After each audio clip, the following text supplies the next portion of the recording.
রাজপথে নামার উদ্দেশ্য কি সেটা ওদের জানানো হয়েছে। শুধু আমি গুটি কয়েক কথা বলে আমার বক্তব্য শেষ করব। প্রথমত, এই যে সন্ত্রাসবাদী হামলা সংগঠিত হলো কাশ্মীরের পাহেলগাঁয়ে, যেটাকে মিনি সুইজারল্যান্ড বলে আমরা অনেকে জানি, এই সন্ত্রাসবাদী কার্যকলাপ আটকাতে সম্পূর্ণরূপে এই শুভেন্দু অধিকারীদের পরিচালিত কেন্দ্র সরকার ব্যর্থ হয়েছে। এর ব্যর্থতার দায় তাদেরকে নিতে হবে। সারা ভারতবর্ষ যখন তাদের দিকে প্রশ্ন করছে, অমিত শাহজিকে জিজ্ঞাসা করছে, মোদীকে জিজ্ঞাসা করছে যে আপনারা 370 ধারা তুলে দেওয়ার পরে বললেন কাশ্মীরে আর কোন হিংসা হবে না, সন্ত্রাসবাদী আক্রমণ হবে না, এবং যখন নোটবন্দির পরে বললেন যে সন্ত্রাসীদের কোমর বনে দিয়েছেন, তারপরে এত বড় খণ্ড সংগঠিত হবে কিভাবে, এই প্রশ্নটা যখন তুলবে সেই সময় এরা আমাদের দেশের এই চরম পরিস্থিতির সময় তারা হিন্দু মুসলমানের রাজনীতি করার চেষ্টা করছে। এরা চরমভাবে ব্যর্থ হয়েছে। ব্যর্থতা ঢাকা দেওয়ার জন্য হিন্দু মুসলমানের রাজনীতিতে মেতে উঠেছে। এখন সময় আমাদের কাছে একটা বড় চ্যালেঞ্জ, এই সন্ত্রাসবাদীদের জবাব দেওয়ার সময় আমাদের। যারা ধর্মবর্ণ নির্বিশেষে যে সমস্ত খনিগুলো শান্ত ভারতকে অশান্ত করার চেষ্টা করছে, যে সমস্ত খনিদের দ্বারা আমাদের দেশ আজকে অস্থিরতার মধ্যে চলে যাচ্ছে, তাদের বিরুদ্ধে কঠোর ব্যবস্থা নিতে হবে এবং সন্ত্রাসবাদকে সমূলে নির্মূল করতে হবে। এটা আমাদের প্রত্যেকের কাছে একটা চ্যালেঞ্জ।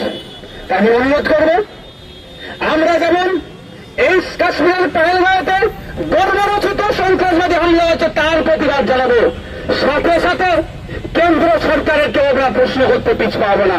প্রশ্ন করবো আমরা যে কাশ্মীরে প্রায় 60 লক্ষের অধিক সেখানে সেনা আছে, প্রতি 10 মিটার 15 মিটার ছাড়া ছাড়া সেনা থাকে, সেখানে কিভাবে এত বড় হত্যাযজ্ঞ সংগঠিত হল? ওই সময় কথাই ছিল আমাদের সেনারা, তারা ছিল কি ইনঅ্যাক্টিভ করে রাখা হয়েছিল, তার জবাবটা আমাদেরকে দিতে হবে। ভারতবর্ষের এটা প্রশ্ন, আমার জনগণের এটা প্রশ্ন, এর উত্তর দিতে হবে। কারণ আমরা বলে যাচ্ছি না, 2019 সালে লোকসভা নির্বাচনের প্রাককালে যখন সারা ভারতবর্ষের মানুষ এই জুমলাবাদের সরকার বিজেপিকে হারানোর জন্য প্রতিশ্রুতি নিয়ে নিয়েছিল, সেই সময় আমরা কি দেখলাম? আপনার পুলওয়ামাতে টেরর অ্যাটাক হল। টেরর অ্যাটাকে আমাদের দেশের 40-এর অধিক সেনা শহীদ হল। 6 বছর হয়ে গেল, এখনো পর্যন্ত আমরা জানতে পারলাম না এই হামলা কারা করেছিল এবং কতজনকে গ্রেপ্তার করেছিল, তাদের বিরুদ্ধে কি ব্যবস্থা নিয়েছিল। কিন্তু তখন তো শুভেন্দু বাবু আর ওদের দলে ছিল না, তখনও শুভেন্দু বাবু অনেক চিৎকার চেঁচামেচি করেছিল, তখন চেঁচামেচিটা অন্যভাবে করেছিল। আর এখনো চিৎকার চেঁচামেচি করছে। এমন চিৎকার চেঁচামেচি করতে গেল, একটা ভিডিও পেলাম, ভিডিওর সত্যতা জানি না, Calcutta police, West Bengal police, রাজ্য স্বরাষ্ট্র দপ্তর, দেশের স্বরাষ্ট্র দপ্তর নিশ্চিতভাবে এই ভিডিও ফুটেজটার চেক করবে, যে দেশ বিরোধী যে স্লোগান দিয়েছে তার বিরুদ্ধে ব্যবস্থা গ্রহণ করবে। এখন ফিরে আসি, তাহলে ব্যবস্থা গ্রহণ করতে হবে লাগবে। মাননীয় মমতা ব্যানার্জি মহাশয় কি ব্যবস্থা গ্রহণ করে এই শুভেন্দু অধিকারীর বিরুদ্ধে দেশে থেকে দেশ বিরোধী স্লোগান দিচ্ছে সেটা আমরা দেখব। যারা গল্প শোনাচ্ছে অনেক, একটাও ছাড় পাবে না। সেই দেশের প্রধানমন্ত্রী, দেশের স্বরাষ্ট্রমন্ত্রী শুভেন্দু অধিকারী এই ভয়েসটা যদি সত্য হয়, তার বিরুদ্ধে কি ব্যবস্থা গ্রহণ করে সেটাও আমরা দেখব। দেশে খাবে, দেশের জনগণের টাকায় তুমি বিধায়কের মাইনে পাবে, আর দেশ বিরোধী স্লোগান দেবে, আমরা ছেড়ে কথা বলবো না। আমরা আইনের মাধ্যমে গণতান্ত্রিক প্রক্রিয়াতে এটা জানবো।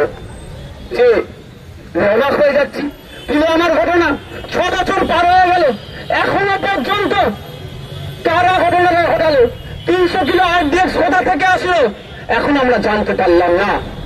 তখনও কিন্তু ধর্মীয় ঝিঁকির উঠেছিল, তখনও সেনাদিকে শহীদ করেছে, প্রত্যেকের বুকে ব্যথা লেগেছিল, সেটাই ভোটে ক্যাশ করেছিল মোদী। আর আজকে তার প্রমাণ দিচ্ছে, এখানে আমার ভাইকে শহীদ করেছে, আমার ভাইকে খুন করেছে, আমাদের জানা আছে বলে আমরা রাস্তায় নেমেছি, আর মোদীজি তার নির্বাচনী প্রোগ্রাম করছে আজকে বিহারে দাঁড়িয়ে। অসভ্য জ্যোতিবাবু বলতেন না, অসভ্য বর্বরের দল, আমি সেটাও রিপিট করছি, জ্যোতিবাবুর কথাটা সত্যি অসভ্য বর্বরের দল।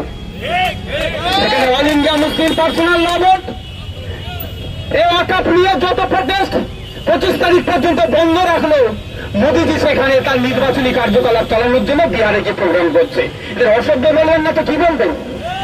এরা অসভ্যদের পাঠাবেন না, এরা ধর্মীয় দিকে তুলছে।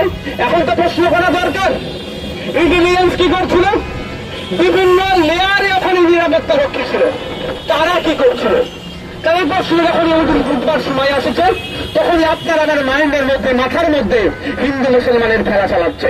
আর যারা হিন্দু মুসলমান খেলায় মেতে আছেন, তাদেরকে শুধু এতটুকুই বলতে চাই, একটা তথ্য দিতে চাই, এই জঙ্গিদের বিরুদ্ধে, এই দেশ বিরোধীগুলোর বিরুদ্ধে, এই সন্ত্রাসীগুলোর বিরুদ্ধে, এই মানবতাকে যারা খুন করেছে, এই খুনিদের বিরুদ্ধে যখন কাউন্টার অ্যাটাকে আমার দেশের আর্মি গিয়েছে, যে শহীদ হয়েছে আর্মি, তার ধর্মীয় পরিচয়টা একবার জেনে নেন।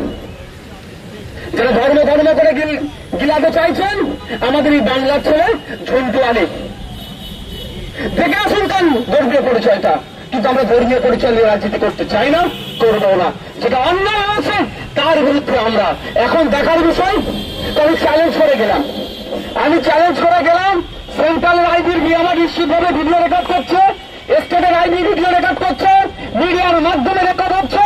এই তদন্ত আমি 5 বছর টাইম দিচ্ছি, 5 বছর দেখবেন তদন্ত শেষ করবে না। এরা শেষ করলে তো ধরা পড়বে।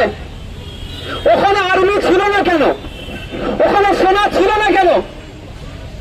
ধরা পড়বে কার? কে পড়বে? ধরতে ধরতে বিজেপি সরকারের কাছে চলে যাবে হাতটা। সুতরাং এরা এদের স্বার্থের জন্য হয়তো এই হত্যাযজ্ঞ সংগঠিত করেছে, এরা রাজনৈতিক গোষ্ঠীদ্বন্দ্বের জন্য হয়তো এই হত্যা যজ্ঞ সংগঠিত করেছে। আরো বেশ কিছু কারণ থাকতে পারে। এটা তদন্ত সাপেক্ষ, তদন্ত হোক, সত্য উদ্ঘাটন হোক, যে বা যারা যুক্ত আছে ফাস্ট ট্র্যাক কোর্টের মাধ্যমে আমরা